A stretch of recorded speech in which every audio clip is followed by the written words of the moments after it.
In today's video, I'm going to teach you how to connect Outlook with Smartsheet. To get started, open Outlook, or if you're working through Microsoft integrations, head to the area where add-ins and connectors are managed. The exact layout may look slightly different depending on whether you're using the desktop app, web version, or Microsoft 365 environment, but the goal is the same. You want to access the place where Outlook integrations can be added and configured. Take a moment to make sure you're signed into the correct Microsoft account before moving on, since that can help avoid confusion later. Once you're there, look for the Smartsheet add-in or connector. You can usually find it by browsing available integrations or using the search bar to type in Smartsheet. When it appears, select it and begin the setup process. If Outlook asks for confirmation to install or enable the integration, go ahead and approve it so the connector becomes available in your workspace. Next, sign in to your Smartsheet account.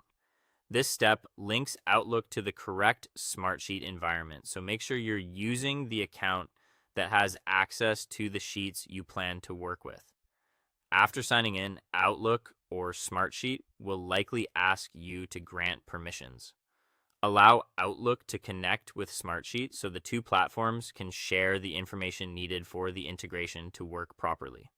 These permissions are what make it possible to move content between your inbox and your sheets.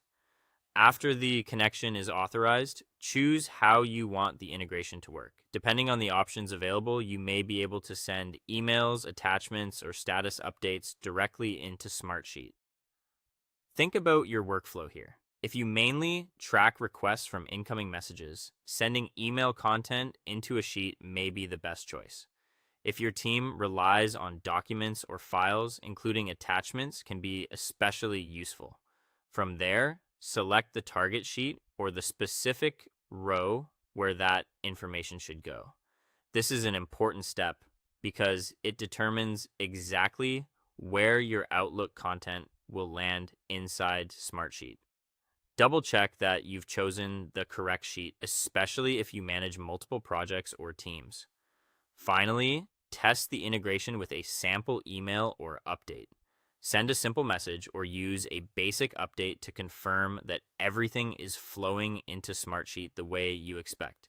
If the content appears in the right place and includes the details you need, then your setup is working correctly. Running this quick test now can save you time and troubleshooting later.